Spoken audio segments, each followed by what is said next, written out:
Maybe you feel stuck in place while the rest of the world seems to move forward. You might wake up with a pit in your stomach, watching others sail toward their dreams as you stand on the shore of doubt and frustration. Perhaps you've been carrying the weight of past mistakes, or you've started to believe that life is just something that happens to you, no matter how hard you try. It's okay to feel this way, confused, discouraged, even a bit lost. In fact, recognizing these painful feelings is the first step toward changing them. You are not alone.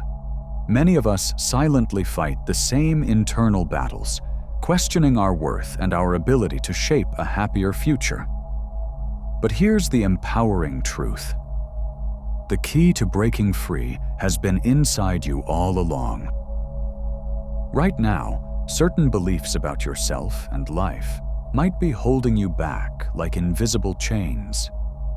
Let's shine a light on some of these common misconceptions and challenge them head on.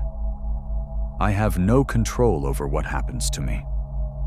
It's easy to blame circumstances for our unhappiness, a tough childhood, an unsupportive environment, pure bad luck. While we can't control everything that happens, believing we have zero control leaves us feeling helpless. The truth? You have more influence over your life than you realize, primarily through how you respond to challenges. Even if you can't choose events, you can choose your attitude and actions going forward. We'll explore exactly how in a moment. My past defines my future. When you've been hurt or have failed before, you might think you're doomed to repeat the same patterns. This is a powerful illusion that keeps you trapped. Psychologist Carl Jung offered a liberating insight. I am not what happened to me, I am what I choose to become. In other words, you are not your past. Your identity and destiny are shaped by how you interpret past events and the choices you make next, not by the events themselves. Every day is an opportunity to rewrite your story, no matter what came before. I'll be happy when I have X. Have you ever thought, I'll finally be happy when I get that job, find the perfect partner, lose weight, make more money? This is a widespread myth, that happiness is a destination somewhere in the future, reached only after obtaining certain things. In reality, chasing external milestones often leads to a moving target. As soon as one desire is met, another appears. Psychologists warn that treating happiness as a goal or something that can be bought is misguided. True happiness is a state of being, built from gratitude and meaning in the present. External achievements can enrich your life, but they cannot create lasting happiness if your mindset doesn't allow it. Failure and adversity are the end of the road. When life knocks you down, it's natural to feel defeated. You might conclude that you're not meant to succeed, or that life is unfairly stacked against you.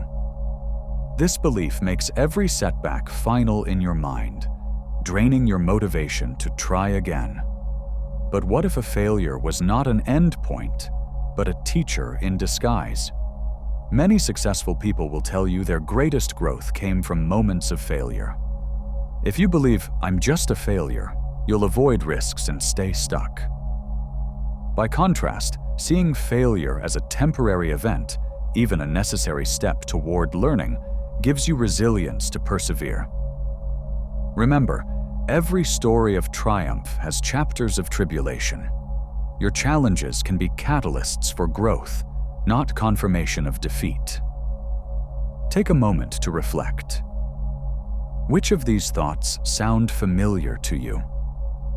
Recognizing your own limiting beliefs is powerful. It's like finding the map of the mental traps you've been caught in.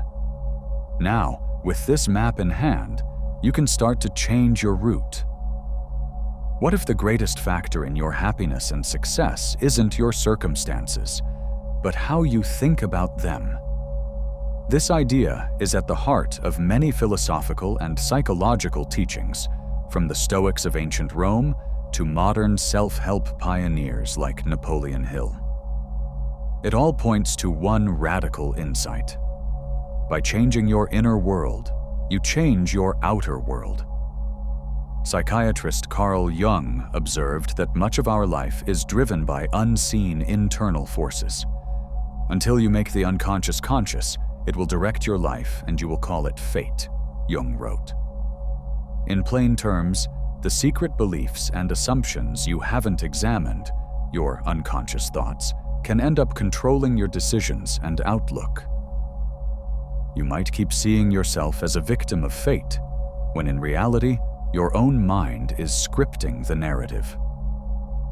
Jung's point is a wake-up call. By looking inside and bringing those hidden thoughts into awareness, you reclaim the steering wheel of your life. Who looks outside dreams. Who looks inside awakes, as Jung famously said. This inward focus is the beginning of true empowerment. Thousands of years ago, Stoic philosophers taught a similar lesson. We don't suffer from events, we suffer from our judgment of events. Consider this scenario. Two people lose their job on the same day. One person is crushed, seeing it as absolute proof of failure. The other feels upset, but decides it's an opportunity to find a better path. The same event led to two vastly different outcomes internally. Why? Because it's never just what happens to us. It's how we interpret what happens. Men are disturbed not by things, but by the views which they take of things, wrote the Stoic teacher Epictetus long ago. Echoing that, the Roman emperor-philosopher Marcus Aurelius put it succinctly. You have power over your mind, not outside events. Realize this, and you will find strength. Think about that. If you truly believe your power lies in your mind, external circumstances lose their tyrannical grip.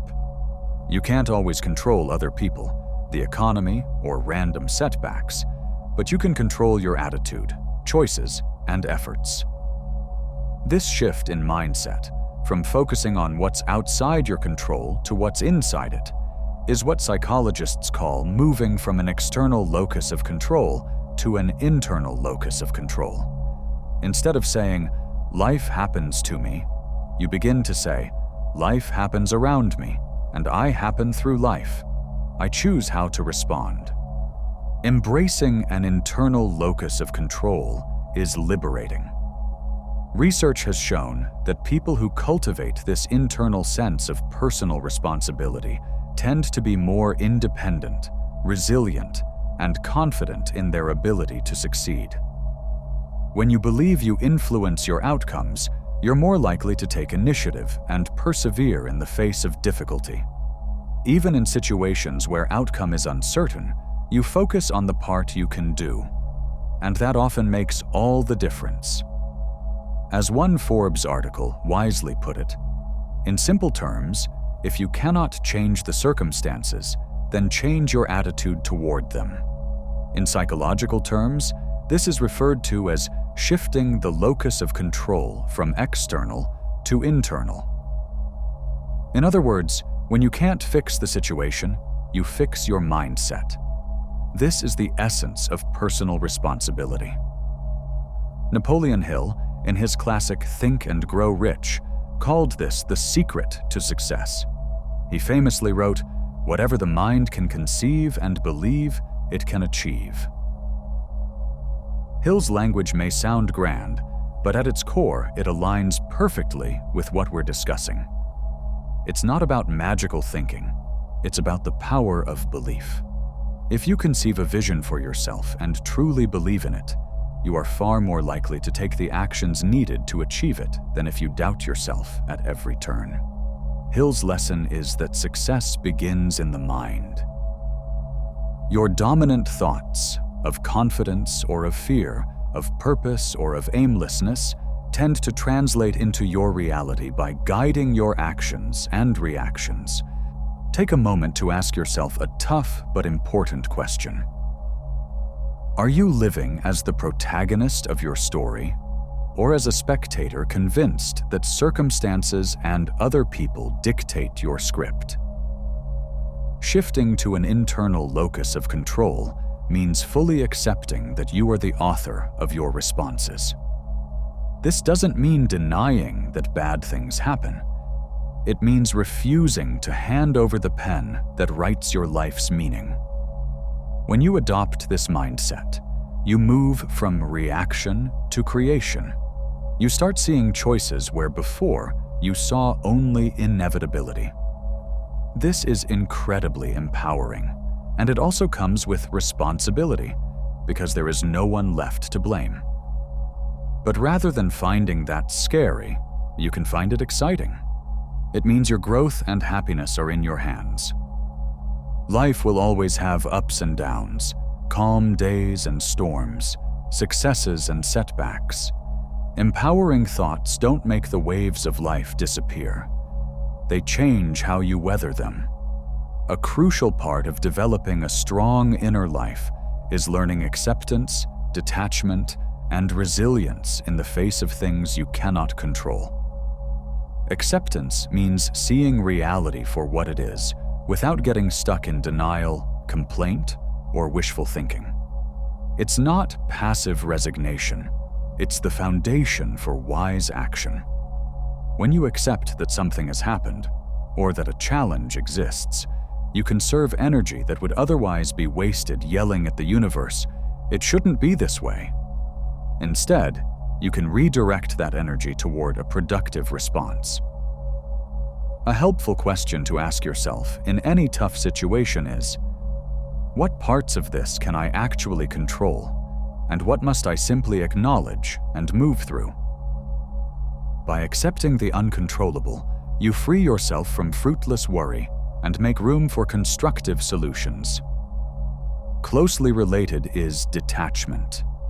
Detachment doesn't mean you stop caring about anything. It means you loosen the emotional grip of things outside your control. It's about not tying your entire well-being to specific outcomes. For example, you might deeply want a job promotion. Detachment means you still strive for it, but if it doesn't happen, you won't let it destroy your sense of self-worth. You remain centered. In Stoic philosophy, this is often described as loving what happens, or at least embracing reality as it unfolds, rather than constantly resisting it. It's reminding yourself, I will do my best, but I release the need to control the results. This mindset creates a kind of inner peace and freedom. When you're detached, failures don't crush you, and successes don't overly inflate you, because at your core, you remain stable and resilient either way. One powerful metaphor for acceptance and detachment is learning to surf the waves of life. Picture yourself standing before a vast ocean of events, from joyful surprises to sudden tragedies. You can't stop the ocean's waves, and if you try, you'll only exhaust yourself. But you can learn to ride those waves. Figure a surfer gracefully riding a powerful ocean wave. Life's events are much like the ocean, often unpredictable and beyond our control. Yet, as the surfer demonstrates, we can choose how to navigate them. Rather than flailing or fighting the water, the surfer accepts the wave's power and uses skill and balance to flow with it. In the same way, when a difficult situation crashes into your life, you can decide to surf it. Maintain your balance, adjust your attitude, and ride it out. As mindfulness teacher Jon Kabat-Zinn reminds us, you can't stop the waves, but you can learn to surf. Embracing this approach builds resilience, the ability to recover and even grow stronger after adversity. Each wave you ride makes you more confident for the next one. Resilience is often the byproduct of acceptance and detachment. When you stop expending energy on wishing things were different, you can invest energy in adapting to what is and extracting whatever lesson or opportunity it contains. For example, if you face a breakup or a business failure, resilience doesn't mean pretending everything is fine. It means acknowledging the pain, but also asking, what can I learn from this? How can I emerge better or wiser? This mindset turns each setback into a stepping stone. It's the attitude of someone who, after a door closes, searches for a window, or perhaps builds a new door entirely. Over time, you come to see that while you can't control all the events of your life, you can control the meaning you give them. And meaning makes all the difference. A rainy day can be seen as a ruined plan or a chance to dance in the puddles. The circumstance is the same, but the experience depends on interpretation. Let's not sugarcoat it. Cultivating acceptance, detachment, and resilience is hard at times. It might go against every instinct, especially when emotions run high. But remember, you are training your mind just as someone trains their body. At first it feels awkward and challenging, but with practice the muscles of the mind grow stronger. Start with small things. Traffic jam, a rude comment, a minor setback at work. Catch yourself in that moment of frustration and consciously decide, okay, I can't change this external situation. What can I change about my perspective? Breathe. Remind yourself that this too shall pass, and perhaps even ask, will this matter to me in 5 years, 5 weeks? Scale your reaction to match the true stakes, and you'll find many hassles become more tolerable. This way, when bigger waves come, you're better prepared to ride them without drowning in stress or despair. Understanding these ideas is one thing. Living them is another. Let's turn all this insight into some practical steps you can start applying today. Each of these is a small challenge to help you shift away from limiting thoughts and toward a growth-focused, resilient mindset. 1. Identify one limiting belief and question it. Think of a recurring negative thought you have about yourself or your life. Perhaps, I'm not smart enough to change careers, or I always mess things up. Write it down. Now question that belief like a curious scientist. Where did it come from? Is it based on facts or just an interpretation? What evidence might disprove it? For example, maybe you have learned new skills in the past, showing you're not actually too old or too dumb. Or maybe not everything you do goes wrong. As you probe, you'll likely find that the belief is not 100% true. It's an assumption or generalization. Replace that old belief with a more realistic and empowering one. Instead of, I always mess up, you might say, sometimes things go wrong, but I'm learning and improving. This isn't about blind positivity. It's about being fair to yourself. Practicing this kind of thought audit regularly will weaken the hold of those secret negative beliefs over time. 2. Reframe a current challenge. Take something in your life that's bothering you right now, big or small. Maybe you're under stress at work, or feeling lonely, or struggling with a personal goal. On a blank page, draw 2 columns. In the left column, jot down your initial interpretation of the situation. The knee-jerk story your mind is telling you, like, my boss is out to get me, or I'll never find someone who loves me. In the right column, force yourself to write at least one alternative interpretation or viewpoint. What might a more hopeful or constructive story sound like? Could this tough project at work be an opportunity to grow your skills rather than just a burden? Could this period of loneliness be a chance to learn more about yourself?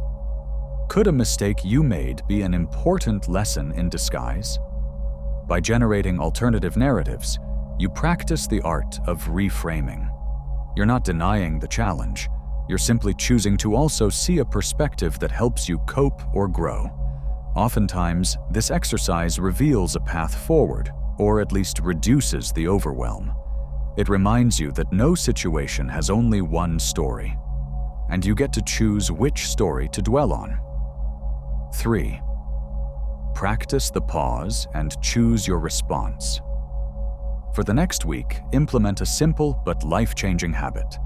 Whenever something triggers a strong negative emotion, an argument, a piece of bad news, even a social media post that riles you up, pause. Literally take a deep breath and do nothing for a moment. This pause creates a space between the event and your reaction. In that space, ask yourself, what is within my control right now? This question is a compass back to an internal locus of control.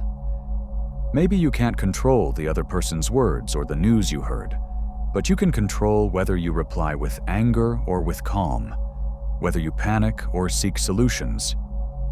By pausing, you give your wiser self a chance to step in. You might realize that you can simply let the moment pass without an explosive reaction, or that a calm response will serve you better. This is active practice of Marcus Aurelius's advice, asserting power over your mind before outer events hijack it. The more you do this, the more you'll feel a growing sense of agency. I get to choose how I handle this. Over time, that pause becomes more reflexive, and you'll find you can navigate even stressful situations with greater grace and control. 4. Cultivate acceptance daily. Every day, find a moment to deliberately practice acceptance of something small. It could be the weather, the traffic, or a flaw you perceive in yourself or someone else. When you notice yourself resisting, "I hate that this happened," or "things should be different," gently remind yourself to accept reality as it is in that moment. A useful mantra is, "It is what it is. Now how can I make the best of it?" This doesn't mean you endorse or enjoy everything that happens. It means you acknowledge it. For example, if it's raining on the day of an outdoor event you planned, instead of stewing in disappointment, accept it. It's raining and I'm upset. Okay. Then shift to, given that it's raining, what can I do? Maybe you can move the gathering indoors, or enjoy the sound of rain from your window with a cup of tea. The practice of acceptance frees you from getting stuck in emotional resistance mode and propels you into adaptation mode. It's a simple habit that builds mental resilience for bigger storms. 5. Keep a gratitude and growth journal. Each night, write down 2 to 3 things that you're grateful for and one challenge you faced that day, along with what you learned from it. The gratitude part trains your mind to focus on positive aspects of life, shifting away from the negativity bias that feeds limiting thoughts. The challenge and lesson part trains you to automatically look for growth in every struggle. For instance, I'm grateful I got to catch up with an old friend today. I'm grateful I have a safe place to sleep. Today I felt hurt by a critique at work, but I learned that I need to separate my self-worth from external praise and take feedback constructively. By writing these down, you reinforce the narrative that every day has something good and every difficulty has something to teach. Over weeks and months, this practice can literally rewire your outlook on life to be more optimistic and resilient. It cements the habit of finding richness in your life right now, not in some distant future. These steps might seem simple, but don't underestimate them. They are practical ways to transform your mindset bit by bit. Change won't happen overnight, and that's okay. The goal is consistent progress, not perfection. Each small shift in how you think accumulates, like compounding interest in a mental bank account, yielding huge dividends in your personal growth and happiness over time. We've covered a lot of ground, identifying the hidden beliefs that hold you back, learning from great thinkers how to shift your perspective, and practicing concrete steps to build a more empowered mindset. It all funnels into one central theme. Your inner world creates your outer world. When you change the way you interpret life, you begin to change the way you experience life. Remember the title of this essay: The Secret Thoughts to Grow Rich. Rich can mean many things, not just material wealth, but rich in confidence, rich in purpose, rich in peace of mind. Napoleon Hill's big lesson wasn't about greed. It was about the realization that our thoughts are immensely powerful in shaping our destiny. The secret is simply this: take ownership of your mind. No one else can do it for you, but the reward is priceless. When you stop outsourcing your self-worth and happiness to external conditions, you reclaim a power that was always yours. You become the hero of your own life, capable of growth, change, and meaningful achievement. So here's my challenge to you, and it's something you can start immediately. Choose one idea from this discussion and put it into practice today. Maybe you'll catch and reframe a negative thought that's been nagging you. Maybe you'll finally forgive yourself for that past mistake and decide to focus on what you can do now. Perhaps you'll face an annoyance later and remember to pause and respond calmly, surprising yourself with your own patience. Whatever it is, do one thing differently today to break the old pattern. Step by step, thought by thought, you will craft a new mindset and thus a new life. In the end, life will continue to happen with all its twists and turns, but you get to decide what story you tell yourself about those twists and turns. Will you see challenges as curses or as opportunities? Will you see yourself as a victim of circumstance or as a resilient navigator of your journey? The pen is in your hands. Starting right now, dare to interpret your life in a way that empowers you. Dare to believe in your own agency. Embrace your secret thoughts of strength, curiosity, and determination. And watch how, in time, they lead you to grow truly rich in every sense of the word. The next chapter of your story is yours to write. Make it count. Good luck, and go create the life you were meant to live. You've got this.